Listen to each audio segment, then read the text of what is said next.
هاي يا بنات، ازيكم؟ وحشتوني قوي. ميرسي على تعليقاتكم ودعمكم، ومبسوطه قوي ان الفيديوهات عجباكم. النهارده هنتكلم عن موضوع مهم جدا، الطلب. 7 حاجات اوعي تعمليهم في المراهقه لان تمنهم غالي قوي.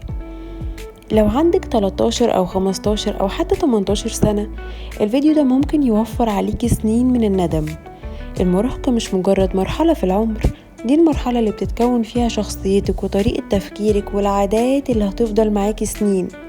وأوقات أكبر الأخطاء مش بتكون أخطاء واضحة، بتكون عادات صغيرة بنكررها كل يوم، وبعدين نتفاجئ بعد كام سنة إنها سرقت مننا وقت وثقة وفرص كتير. فلو في حاجة واحدة بس من ال7 دول موجودين عندك، حاولي تبدأي تغيريها من النهاردة. أول حاجة، اوعي تعيشي من غير مهارة. كتير مننا في المراهقة بيقضي ساعات طويلة على الموبايل، لكن بعد سنة كاملة بيكتشف إنه متعلمش حاجة جديدة.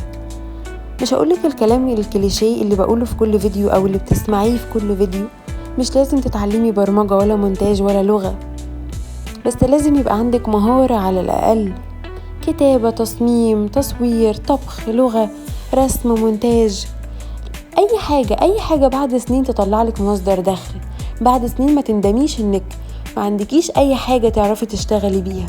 انت لو بتعرفي تعملي صينية بطاطس في البيت، تعرفي تعملي بيها مشروع وتدخلي بيها دخل كويس قوي. اعملي الحاجة اللي بعد سنين تميزك عن غيرك. تاني نقطة، اوعي تخلي يومك كله رد فعل. يعني تصحي لان المنبه رن، تمسكي الموبايل لان جالك نوتيفيكيشن على الموبايل، تذاكري لان الامتحان قرب، تنامي لان الوقت اتأخر. كل يوم ماشية مع اللي بيحصل مش مع اللي انت عايزاه.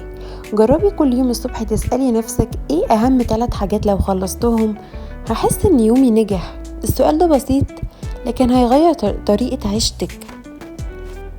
تالت نقطة، اوعي تستني حد ينظم حياتك. في المدرسة في المدرس، في البيت في ماما، في الدروس في مدرس تاني، لكن بعد كام سنة محدش هيقولك قومي ولا ذاكري ولا اشتغلي ولا اهتمي بنفسك. الانضباط الحقيقي يا بنات هو انك تعملي الصح حتى لو محدش متابعك، ودي مهارة لو اتعلمتيها بدري هتسبقي ناس كتير قوي.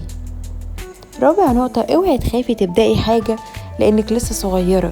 في ناس كتير بدأت مشروع وهي عندها 16 سنة، وناس كتير اتعلمت لغة و2 و3 وهي عندها 15، وناس فتحت قناة يوتيوب وهي في المدرسة. مش الفكرة انك تعملي انجاز ضخم، الفكرة ان كل سنة تبدأي بحاجة صغيرة، لان بعد 5 سنين الخطوات الصغيرة دي هتبقى فرق ضخم في حياتك. خامس نقطة، اوعي تسيبي الملل يسيطر عليكي. احنا بقينا اول ما نحس بملل بنفتح اي تطبيق على الموبايل، اي فيديوهات، اي حاجة تحسسنا ان احنا مشغولين وان حياتنا فيها اي حاجة.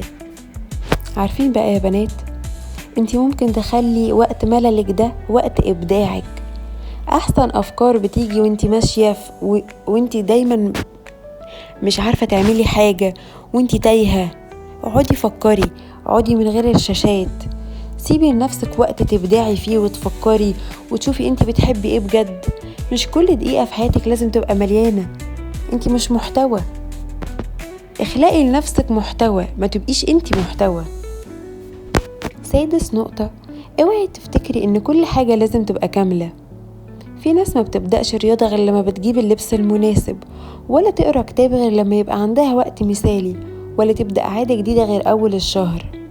الحقيقة بقى يا بنات إن الوقت المثالي ده عمره ما بيجي. ابدأي بالمتاح حتى لو البداية بسيطة جدا، حتى لو انتي مش راضية عنها، بس ابدأي. ده هيكون أكبر دافع ليكي ويديك الثقة بنفسك غير طبيعية. سابع حاجة، اوعي تضيعي المراهقة كلها مستنية الحياة تبدأ.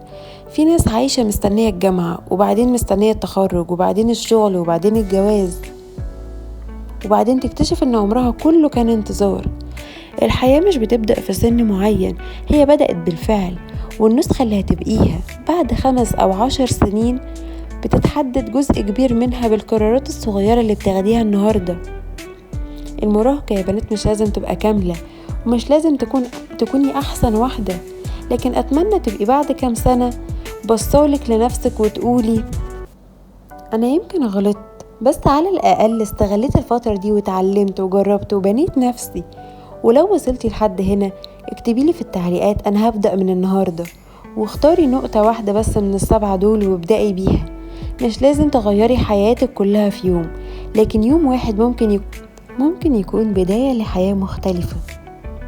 اسعي وطوري من نفسك واستغلي عمرك، ما تضيعهوش على الفاضي. خليكي تكوني بكرة شخص مختلف. Thank you for watching.